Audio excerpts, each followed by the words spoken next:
The House of Mystery presents Inside Writing, the radio show where authors discuss their writing process in all genres. Welcome back into the House of Mystery, and I am responsible for it all. I'm Al Warren. Joining me in the co-host seats today, it's crowded, but it's good. We've got Eric Shapiro, or the Doctor, from the San Francisco area. I'm good. How are you? Good. I've been pretty good. I haven't been on in a while, so I'm excited. Yeah, you've been writing a lot of articles. I've seen you all that stuff, yeah. Making the news. You're sure causing problems. Yeah, I try. The more I try and keep it level, the more things get stirred up. So I have no instinct for it. Well, that's good. That's good. That's good. Keep them talking. Yeah. And now from the East Coast, we've got Michael Hawley, Mr. Jack the Ripper himself. Hello, Al. Yeah. Hey, I was thinking you are old enough to be Jack the Ripper. Well, one of my fiction novels was The Elixir of Life, and that Jack the Ripper's still around. So just don't tell anybody that's nonfiction, really. I'm not touching that. Okay. Today we've got, looks like a great guest. She's written a lot of good books here. So, Kristi, Charish, thank you for being here. Hey, thank you for having me. Now, Kristi, you've got quite the history here. What got you into writing, first of all? A happy accident, I think, is the best description. I'm science research lab trained, so the ending up in the fiction writer's chair was not. If I had been told when I started university that's where I was going to end up, I would have looked a little sideways. So I was in a research genetics lab up in Canada here, so up at the University of British Columbia. And long story short, I always loved fiction. I love video games, fiction, sci-fi fantasy particularly, and I was always reading and playing video games while I was also doing research, so on the microscopes and things. And as I sort of approached the very end of my research degree, I realized that I loved research. I loved being in a lab. I loved doing all the genetic stuff, but I was probably not the most well-suited scientist for a teaching position, which was where I was headed. That's kind of the career path. And so I started playing this fantasy game in my head of, well, if I could have any job on the planet and it would just be fun, what would it be? And for me, it was really fun to be a fiction author. And so while I was writing up my PhD thesis, I also was writing up, I was doing some fun creative writing. And by the time I ended up defending my PhD, I also had my first fiction novel, which then I ended up getting an agent for, and then Simon & Schuster picked up. So that ended up being a very long story, not made short, but hey. Well, yeah, no, but it's interesting because you probably went into science for your love of science, right? Yeah, I ended up there. I envy people who knew exactly what they wanted to do in university. Like, I know some people who wanted to be doctors, and I know people who wanted to be, teachers, whatever. And I started off university kind of wanting to be Indiana Jones. So of course I ended up in archaeology. And, like many first year archaeology students, that's kind of what I figured, if you stuck around long enough, despite the fact that on the first day they tell you it's not Indiana Jones.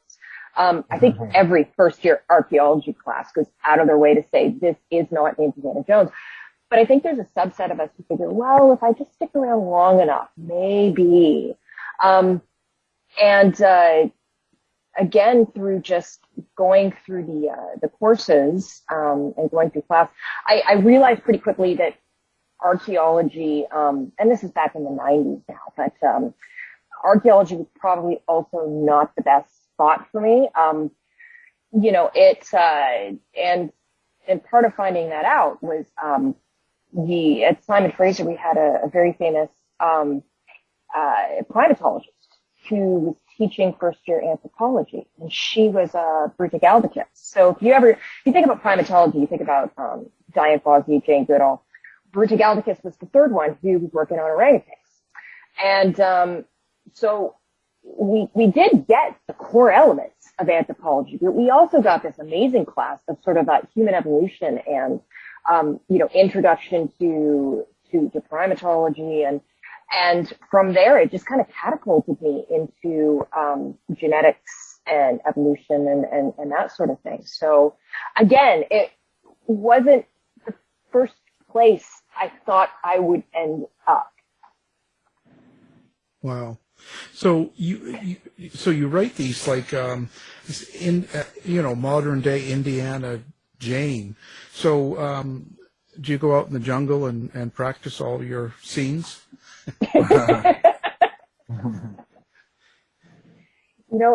I wish. I think all my practice comes from video games. So like of course some of the great RPGs out there, but the one I always think of is, what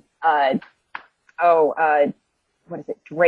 The Drake series, Uncharted, where it's very much an Indiana Jones game. So that's where I get to practice my scenes. That's pretty interesting. And you bring in supernatural monsters, is what you're saying, temperamental dragons and stuff. So where does that all come from for you? Do you have like a supernatural sort of experiences or background or interest? Like, how do you tie that into everything? I think because I was in the sciences for so long, I always gravitated towards sci-fi and fantasy because of the escapism aspect. And so there's definitely that. Monsters and supernatural gives you kind of a nice separation from the real world, which is kind of cathartic. When you're working on genetics and things that relate to cancer and mutations and things, I often found I was looking for an escape. I think there's also a real design challenge that comes into it too. So, again, as a scientist, it's like, how do I make, vampires and dragons and things like that don't exist. But there's a real challenge in, okay, so how do I make this plausible enough so someone will suspend their disbelief, to turn the page. And I think that kind of a challenge appeals to a lot of scientists who end up in sci-fi and fantasy. Yeah, it made me think of, I know Michael Crichton was really big on that, right? That was like, if we can bring back dinosaurs, the science has to hold as much water as possible. So is that something you try and do?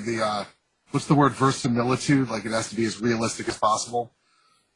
Yeah, as real as, it always depends on the story. If you're doing something that's I absolutely agree on Michael Crichton. He was kind of a master because he was a medical, he went to medical school. I'm not sure if he was ever a medical doctor, but yeah,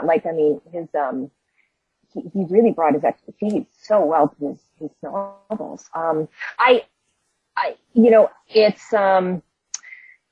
There's the interesting thing about urban fantasy is, I think a lot of writers who start off in it looks deceptively like fantasy light or world building light, because you kind of can use your urban modern fantasy. There's city, there's cabs, there's cars, there's the internet usually. So on the surface, it looks fairly, it looks like you're taking, not a shortcut, but you're cutting out some of the work because you don't have to build an entire continent or an entire world. But on the other hand, you have to make it blend in with the cityscape. How, what a vampire is going to do in a modern world. I think the tone, like as I said, the tone too also will affect how much you can get away with. So if I have something that's very spoofy and, it's very tongue in cheek, like sort of a adventure Indiana Jones. There's a lot more you can get away with. When you get into the more noir, and the more serious mysteries, or, a more serious tone of mystery, then I find personally you have a little less leeway because, you got to find different ways to blend things in. But yeah, no, I think it's, I think every author loves those kinds of world building challenges. So it depends on the genre or subgenre, because you're always doing the fantasy element is always intact throughout the stories, but if it's more noir, it sort of indicates more emotional seriousness, so it can't be as freewheeling and soft. So it's yeah. That's interesting. But do you prefer to bring your scientific strengths to it, or sometimes you just prefer to cut loose and have more fun with the imagination side of it? A little bit of both. One of the things that surprised me when I first was getting feedback from my editor, I originally didn't think I was putting much science into my urban fantasies. I was kind of, I wasn't putting in genetics, and I certainly wasn't putting in codes like Michael Crichton was in Jurassic Park. I was definitely in the fantasy realm. But one of the feedbacks I got was that to somebody who's not a scientist, or hasn't had that introduction, there actually was a lot in there. And I think part of it is because I was in sciences for so long, and that's where the bulk of my training is.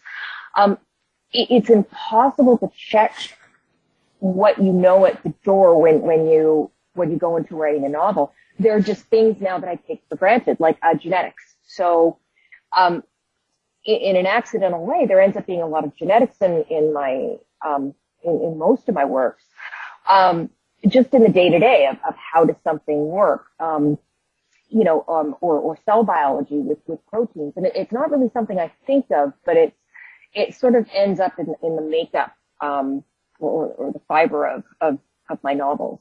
So, Kristi, this is Mike. The other thought about that is, like, for me, I had my master's thesis was in fossil stratigraphy and paleontology. So when I was doing that, it was really quite intense what we were doing. So what I would do on the side would be write on my fiction novels. And it sounded so similar that you had your first fiction novel when you were doing that. Were you kind of like doing that on purpose so you can kind of think two different places? Because your brain was so much in one side, and then you kind of switch off and on? Yeah, absolutely. Like, and that's interesting that you were doing a very similar, it sounds like you're doing a very similar thing where you were doing, both at the same time. I found with, it was kind of fun writing. With any kind of journal articles or, thesis work, my experience with it was that it was a very restricted, formal language that that we had to use for cell biology and the genetics, papers that we were, journals that we were aiming for. Yeah, absolutely. And there's a real, there's almost like a set of rules that you're learning when you learn how to do a journal article, because you've got to have it laid out. You got to have the experimental methods laid out a certain way. You got to have there's a certain language that everybody's adopted for how do you report this kind of result. So in some ways the fiction writing was quite freeing for me because I felt like I could actually write in a way where I was communicating with, more than the 10 other people on the planet who worked on my gene or my cell process that I was interested in. And yeah, so I think it was the fun aspect, but also just being able to write something that I could give to, my parents or a friend, and they'd actually understand, what I was trying to say. So, there's kind of both of those there.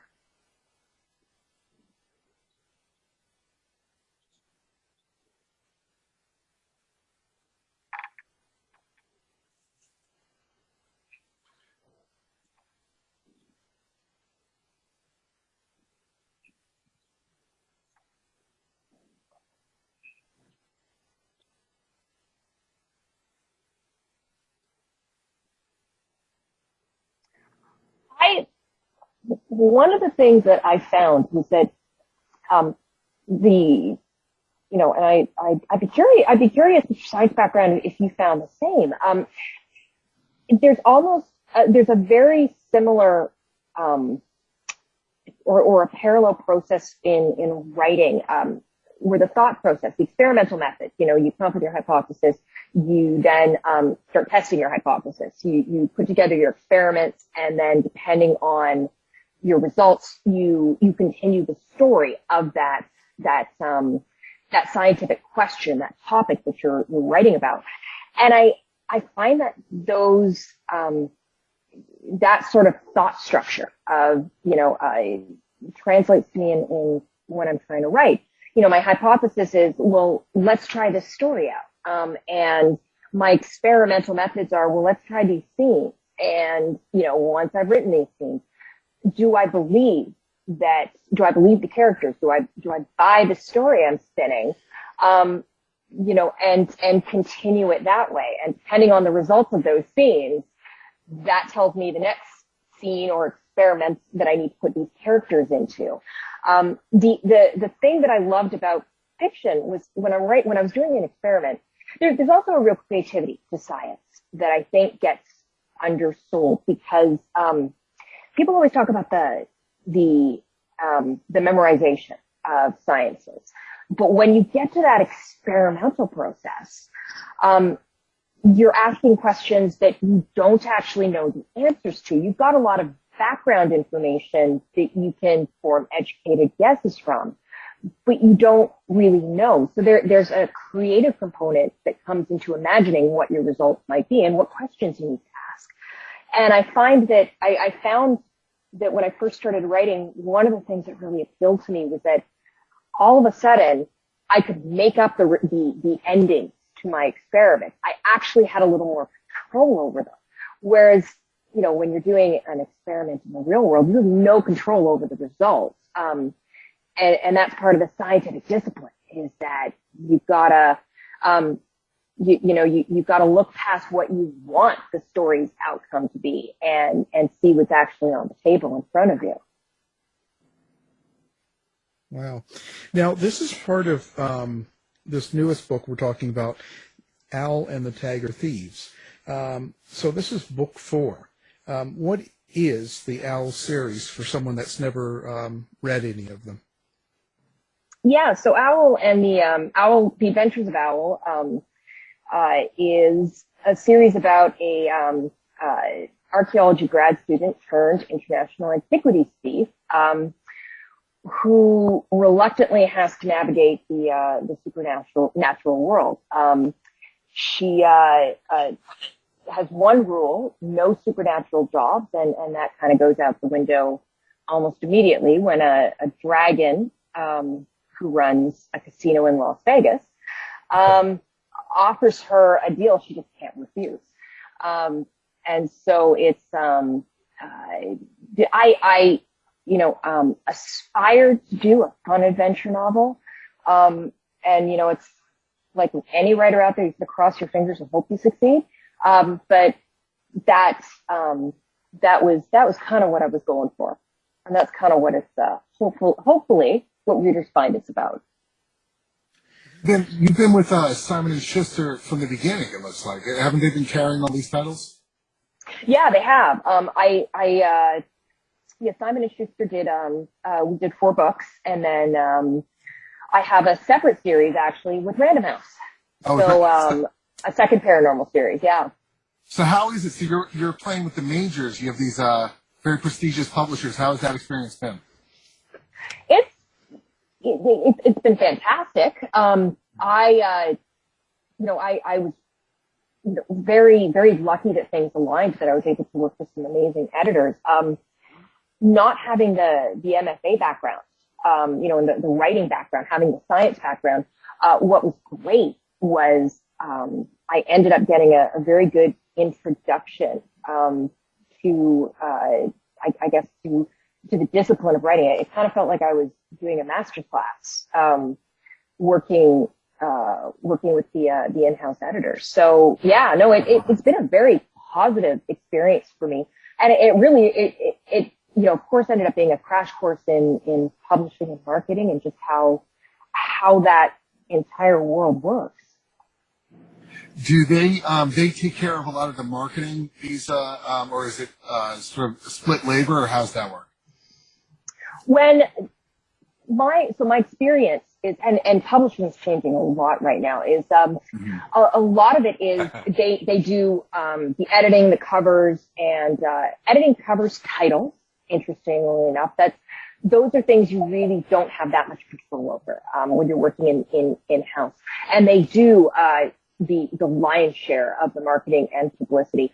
I think everybody now every author now is expected more to do, with social media and with, social media, the internet. The expectation is that you're also out there doing things. And you also see a lot of hybrid authors now, which was something 10 years ago that was, even 5 years ago, that just wasn't as common. So a lot of people already who do end up with these publishing deals also have their own way of doing it, where they've already got their own processes and marketing, marketing sort of sets, things that they like to do in place. So it ends up being a bit of both. When you say hybrid, you mean that part of their list is self-published? Is that what you're saying? Or not yes. Yeah. Yeah. It's amazing. That used to be very taboo. But go ahead. Yeah, it absolutely. When I was first starting off in writing, it absolutely was taboo. And you were warned, whatever you do, don't put a book up. If you can't sell it to a publisher, please, whatever you do, don't put it up online. And now that's completely changed. It's like if you don't have a book that maybe gets picked up by one of the big five, I used to say big six, but I think it might only be big five or big four now because they keep condensing themselves. But now I know authors who it runs the gamut, because I know authors who have self-published in the U.S., but Random House Germany publishes their title in Germany, and then or in various other languages in other countries. And then I know people who have the ebook rights. They publish the ebook, but the print rights are held by one of the big players. Right. And or Audible. Yeah. So and I also know authors who have now started getting back who had their novels were picked up and published by one of the big house sub brands, and a couple of years later, the ebook rights are being given back to them, and then they're self-publishing now online. So it's all over the place. It is. To my understanding, like a country like Germany, for example, or maybe Japan, or even Italy or Russia, like you could, if you're publishing in the U.S. at a high enough level of sales, then countries like those will pay a pretty handsome fee for the rights to publish in their territory. So I know a couple of authors that, to the best of my understanding, they do okay in the United States, like it's sufficient, but where their income is really coming from is when they sell those foreign rights, and that's what sustains them. So they need to just be adequate in the U.S. And then does that sound about right? Yeah, it depends on the author, it depends on your audience. It also just sometimes is a bit of a luck. There are authors who do incredible on Audible. For whatever reason, they got the right narrator, the right time. Whose series is it? Another Canadian author I can highly recommend in the sci-fi wing, the Bobiverse series. Okay. It originally would not sell to, I don't have the author's name in front of me, so apologies, it slips my mind, but it's, I think it's been a New York Times bestseller now, through the Audible platform and ebooks. But originally that book wasn't picked up by any of the big publishers, and self-publishing, and then the Audible version just took off like wildfire. So it's been an international success, and a really great series. So it's you just don't know what's going to happen and what's going to stick, which is why everybody should just keep writing. Right. It sounds like it's on the author to a certain extent, especially like you were saying with social media. The author has to be sure that they're operational as a persona, and that that there's an ongoing marketing framework of some kind of or another, but whether it comes down to self-publishing or traditional publishing or hybrid is all going to, like you said, depend on the audience, depend on the nature of the content, and it really is, there's no formula anymore. No, there doesn't seem to be. And, you know, it's also there's also this component that, the overnight success, you know, especially in, I think, North America, we love that, and in, you know, Western Europe as well. There's that, you know, everybody loves that overnight success. And one of the ones that always sticks in my head is, the stories that I used to read about, it's probably back 15 years or so now, but, you know, when J.K. Rowling was, the Harry Potter series was getting really big, I would read these, news articles before I was writing about how she would be writing, you know, on, napkins and, you know, in a coffee shop or something, you know, and sort of portrayed as this overnight success. And that wasn't the case. She was working very hard on it. He's trying to get the novel sold. And I think, you know, we kind of gravitate towards that story, but often it's decades and decades of, you know, it can be decades of work. Sometimes you do get those just luminary stars where that first book out of the gate is some kind of, you know, is you know, there's almost like a zeitgeist element around it where it takes off. But the vast majority of authors out there, you know, another very famous, series, another wonderful, American author, Charlene Harris, the Sticky Stackhouse series. Which of course got picked up as a series on HBO, which was True Blood. She'd been a mystery writer for years and years. And, one of the stories, I don't know how true this story is, but it's one of those, you know, stories that's been passed around at conferences, is that she joked once on a panel that, you know, she was an overnight success. When she wasn't, she had been working at it for a very long time. Just there was that moment where everything aligned and, she became a household name. Yeah, it's interesting. It can be a bit of a curse to break too much too early, or even to have the perception that you have.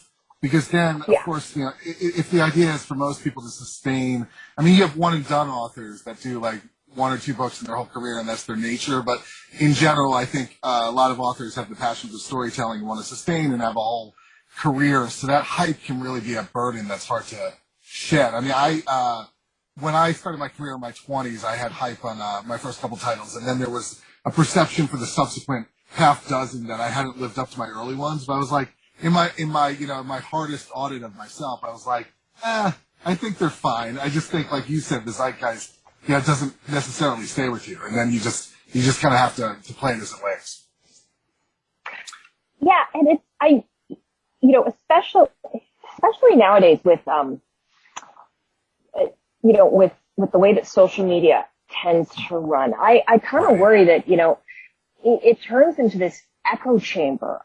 Right. You know, I often joke that Twitter's the bar that you go to get drunk and throw punches. It's, you know, and so for new authors coming out, if you have that happen to you, you know, I found personally that once I sold that first novel, and that was a little insane. Like, I mean, I sold it, I got an agent and it was sold to Simon & Schuster in something like 6 weeks. Oh, that's awesome. Which is not supposed to happen. Right. And I kind of, you know, it's kind of like that expectation is set. And I sat there in front of my computer for about a month, just terrified to start on the next novel, because of course they bought 2 of them. And I'm like, how do I do this? This wasn't supposed to, you know, to sell. How do I write a sequel? And that was, you know, there were, you know, you think about how some of these debut authors will come out with this, you know, where it does have that zeitgeist around it, and being put into that position of what do you do for your second book? That must be just the amount of pressure that's got. The expectation. Yeah. Yeah, it's that is hard. You have to quiet all the noise. And then on the flip end of what you're talking about, and Twitter being like an ongoing bar fight, is something Al loves to talk about on the show. I mean, if you go all the way to the flip end, the current end of J.K. Rowling's career, she's now in sort of a sustained state of cancellation where she doesn't really get canceled because she's still commercially very powerful, but she's tied up in this, in this the transgender issue. So it's odd. It's like she's still a commercial powerhouse, but from a certain segment of the audience, she has a mark on her, and it's just like, and in the social media environment, it's just very confusing. It's like, are we supposed to like her? Are we supposed to keep our distance? And obviously, Harry Potter is ubiquitous, so yeah, social media can be an odd place. Yeah, I think that's a really good way to phrase it. Well, and she used to take notes on her napkins. That was in drag bars. Is that true? No. She just got in trouble. She does the crime novels under a pseudonym. She does a series of crime novels, and one of the criminals was a transvestite, but only casually. There was only like one sentence in the whole book that indicated the criminal wore women's clothing. And then, of course, that just compounded the ongoing transgender controversy. And then, if you look at it with nuance, it's like, well, in that particular instance, it was a transvestite, which is a whole different set of ideas. So, when I look at myself, we just saw Dressed to Kill last night. Did you ever see that movie? Oh, brilliant! Yeah. Yeah. Brian De Palma. Yeah. But look how that was how a transvestite was kind of portrayed in that. Oh, it's amazing. It's a shame too, because it can be a very liberating, fun, exciting thing. But yeah, at that point, that movie's like 40 years old now. Yeah, it's like, ooh, he puts on women's clothing, so something nefarious is going on. Yeah, he has to be evil. Yeah. But then I still get complaints about my my one book, Beyond Suspicion, because it's got Russell Williams and it's got him in his in woman's clothing, and a lot of people complain about that on social media. So, you're also, don't you have one you're working on, or I don't know if it came out yet, called Killer Queens? It's the gay serial killers. Yeah, and that's on hold at the moment. Yeah. I mean, that's like a hornet's nest. I mean, but to me, it sounds fascinating. I mean, you're gay. It's fair game to go there, but it's I can understand. That's ripe for a spirited discussion. Yeah, it's strange. And also, Al, that the suspect I write on, Jack the Ripper, of course, that's what he was. Oh, right. So interesting. So we're gonna have to talk more. Wait, so Kristi, are you talking? Mike, no, you're Mike, kidding. This is great.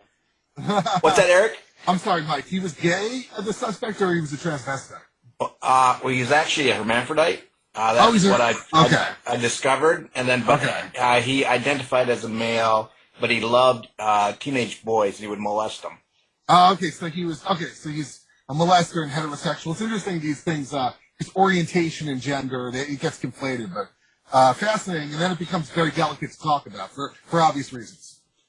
Yeah, but it's a long story, but hey, Kristi, you ready to listen to us talk? Yeah. Now, Kristi, I wanted to ask Kristi if you've ever had, since, it's almost an inevitability to end up in this discussion when you're content creators. Have you ever had any hot water around any of your content or something that somebody found controversial or misinterpreted? Of course. Yeah. Absolutely. You can't not. It's just not possible. The funny thing that I found is, the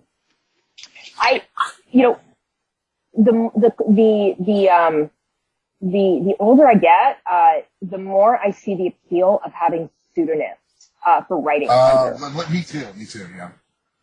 Just because if the wrong person finds that you happen to write offensive, it can get quite dangerous. Really? So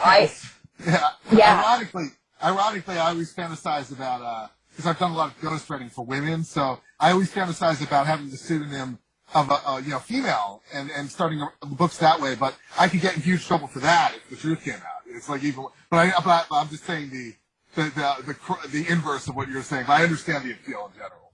You mean Erica? Yeah, Erica Shapiro. I think I could. I like that. Yeah. Nobody would ever know.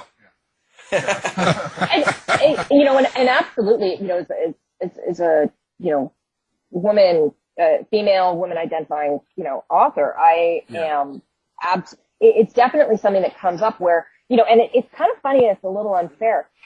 It's okay for me to choose a male pseudonym and write under that. No one blinks an eye. In fact, with my first book, that was something they were suggesting because they didn't want to cut out the male. They didn't want to cut out a male audience. They thought, wait a minute, we think this book is going to appeal to a larger audience. It's going to be, maybe we should go with a male name. And they scratched that part way through.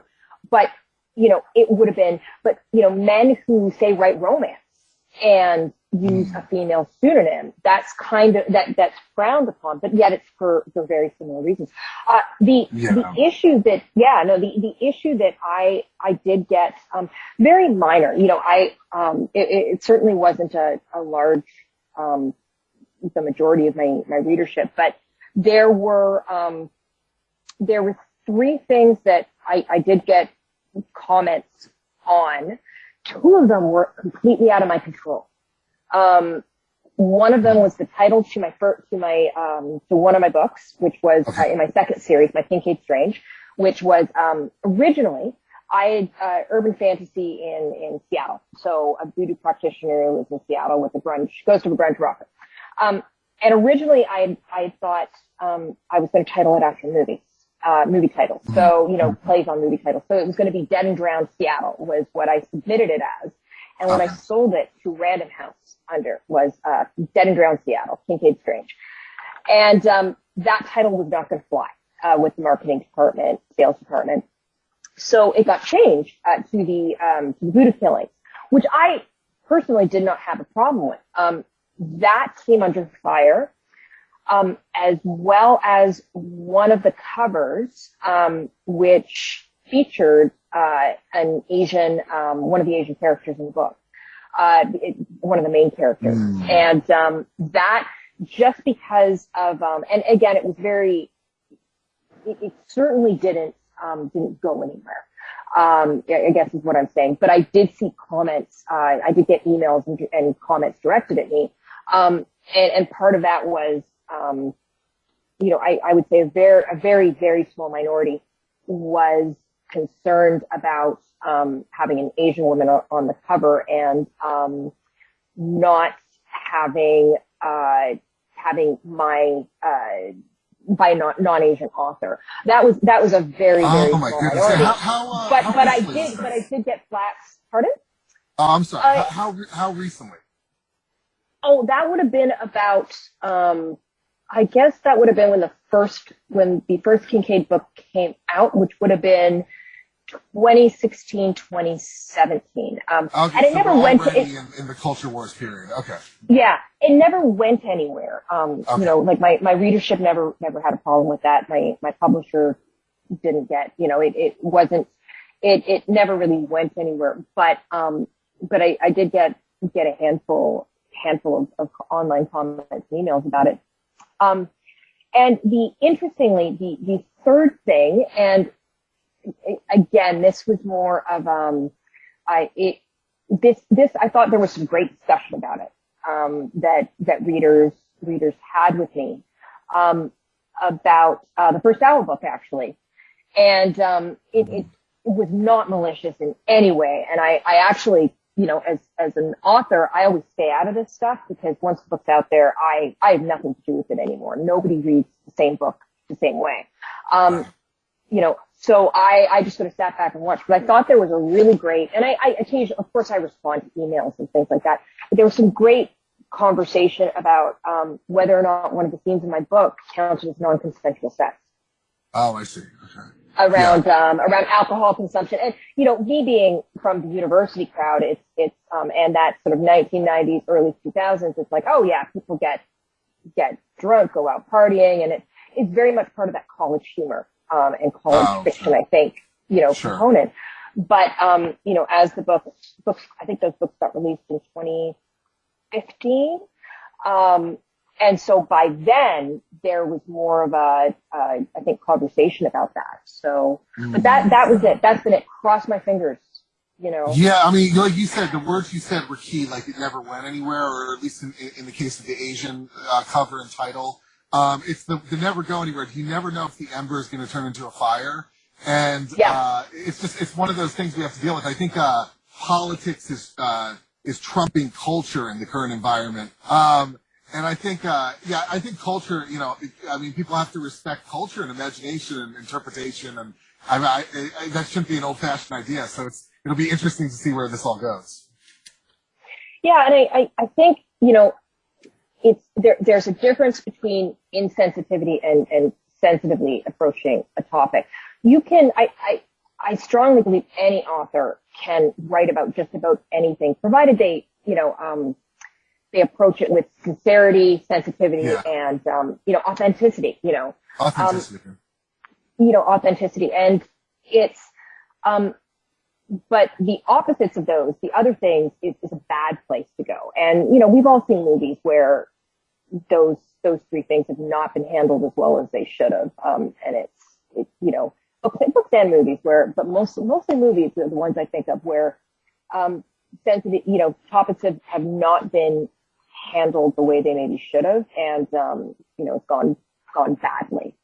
Yeah, absolutely. And things become dated too. I mean, there's a blind, you look back, things that are older, and you just see, wow, there was a blind spot. I mean, I watch comedies from the 90s. There's like so much misogynistic humor and humor about women's bodies, and it's like, wow, this was completely acceptable at that point. And it's garish at this moment. It's like and I'm not a censorship person or anything like that, but I sit there just not laughing. I'm like, oh, that's kind of gross, culture changes. So there is something to be said for the monitoring that goes on, but it also can become its own sort of fashion where people are looking for a fight, like you said on Twitter.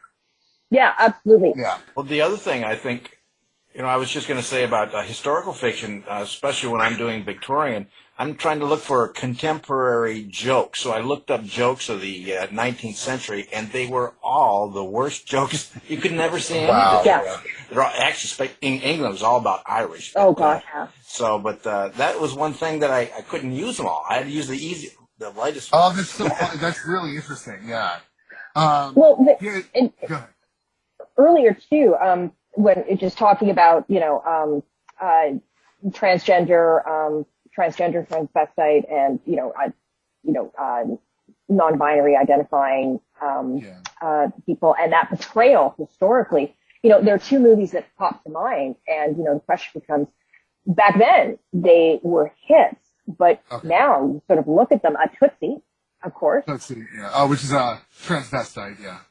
Yeah, because because he gets blacklisted, an actor who gets blacklisted, a very famous actor who was in that movie too. And the other one being, I think it was Soap Dish with Robert Downey Jr. and very, very famous. Kevin Kline is there, and Sally Fields. Yeah, Whoopi Goldberg. Yeah. It's Whoopi Goldberg. A star-studded cast, and one it's one of the punchlines, of course, of that movie is that one of the characters is transgender, and that's the punchline. I didn't remember that part of Soap Dish. Okay. Yeah. It's and it wasn't something. It was just part of it at the time. But you sort of you look back at movies like that, and it's like, oh my goodness, how do they fit into, how does historical film fit into, the world we're in today? It's a really good question. I mean, also with that particular issue, with the transgender issue, it's interesting. It's like a Rorschach test of how somebody can handle the quote-unquote culture wars, because transgender people are, and this isn't even a hyperbolic thing to say, like there's danger. I mean, they have a high rate of violence against them, a high rate of suicide or suicide attempts. So to handle it, that really is like an alarm going off, to handle it as consciously, sensitively, and like you said, authentically as possible. Like if you handle that in a way that's flippant, like you're really, you're just you're perpetuating the grossness that goes on against that group of people. Absolutely. Yeah. Yeah. So, Kristi, question about that too is: have your editors asked you, did things like substantively, like say, do you realize that you have too many of these type of characters? You may want to add the female or male. Have they done that with you to kind of like take that into account? No, I've never had those conversations. I've had those conversations in my own head when I've been writing. So where I thought, do I have too many, all my cops are male. Can I maybe have a female cop in here? I tend to do that myself. It's to a degree, but I think editors are definitely asking those editors and publishers and everybody in publishing now, and readers as well are asking those questions.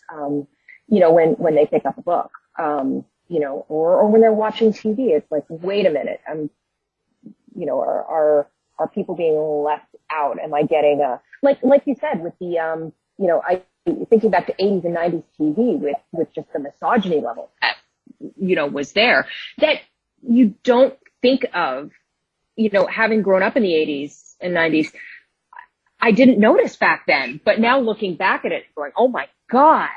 Another great one from, before my time, but, I Dream of Jeannie. Watching some of the I Dream of Jeannie shows, in the 90s when they were on reruns, and just my jaw dropping on how the husband interacts. Bewitched was the other one, how the husbands interact with the wives. Just going, oh my God, this was on primetime TV. Well, I think a lot of it too, you have to, it's where we came from. Absolutely. I mean, it's kind of, people have to realize that in the 80s and 90s, we grew up, we're born in the 60s and 70s, and so we started from that point, and it was much worse then. So. Absolutely. And it's kind of a time of the signs too. You can't go back and say, I think it's an easy pitfall to fall into when you're looking at any point of history. But it's a really easy pitfall to jump into, where you say, for example, taking I Dream of Jeannie as, or Bewitched as an example, the original series, saying, oh wow, they were bad for putting that on TV. Well, no, nobody at the time was,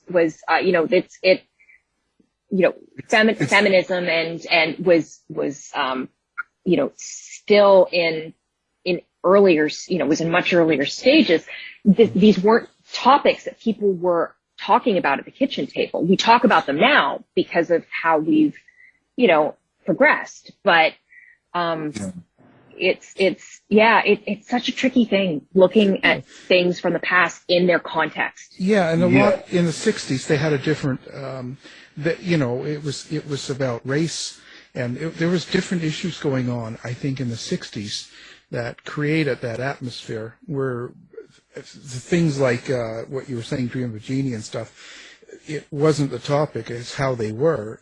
Their topics were about what they were trying to change from the 60s. Mm-hmm. So it was just a different time. But it's all good. I've seen it all, been there, done that. 100 years old now, and of course, and Mike, he's been through even more. What'd you say? I can't when hear he was going to science class, of course. Yeah, but his science classes were a lot different than yours, Kristi, because he was learning how to make the wheel round. Hey. I didn't realize Mike was on the call. I thought he was down for that. He falls okay. asleep, I get my sleep. These hour calls are very long. Yeah. Get his beauty sleep. It's also impossible to go forward if you don't have a past as a reference. Good point.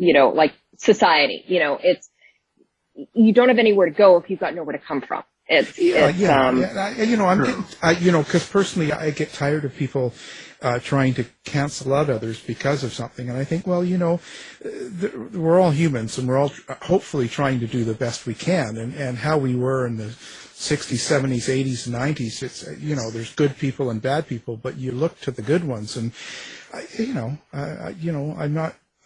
I look at John Wayne, I don't cancel him out, but he was not a good person towards gays or blacks, right? So, but does that mean I can never watch him again? Well, not that he's that good anyway, but you know what I'm saying? It's just, you just kind of take it as a big picture. Does that change how you write? Do you think about these before you actually send in a manuscript then, or are you cautious? About all the issues out there. I try and do things. I try to approach things as sensitively as I can, and I certainly before my manuscript goes to my agent, I have sort of a very close group of first readers I get it to, plus my agent, of course, who reads my works, and they do flag things that are not on my radar. I've had things flagged before where it's not that I've done something horribly wrong or written something horrible, but it's just they've pointed out, hey, this line you've written in here could be interpreted this way. You might want to be sure you want the character to say this. And sometimes you do, because you want your audience to think a certain way about a character. That's the other thing that goes into stories, is sometimes your characters will do bad things because you want people to view them that way. But yeah, it's I try to, and then of course my editors will go through, and I find that editors always pick up on things that maybe aren't necessary. There's also the question of, is it necessary for the story? And sometimes you will have something in there that is not necessary for the story, and that's where a good editor says, nope, we're getting rid of this. We're getting rid of this entire scene. Wow. Well, we are getting close to the end of the time, but where can people find you? They can find me on my website, www.kristicharish.com, in the library. I always try and get a plug out there to local libraries. On Twitter, at Kristi Charish, on Facebook, at Kristi Charish Author, and on Instagram, at Cherish Kristi, just to be different. Yeah, well, and and everyone, send in all of your hate mail. Just go for it. It's certainly been a great conversation, and very, very interesting. It's always good to talk to other writers and stuff like that. And wow, we've learned a lot. Boy, what did we learn? Well, let's see. Let's see that we need an editor to clean up Kristi's work because it's so foul. And she says that she loves the big publishing houses, but of course she'll tell us the truth when we're off air. So there's a lot of stuff here. So our guest has been the great Canadian author Kristi Charish. Thank you for being here. Thank you so much for having me, guys. To find out more about our show, guests, or to listen to past shows from our archive, please go to www.houseofmysteryradio.com.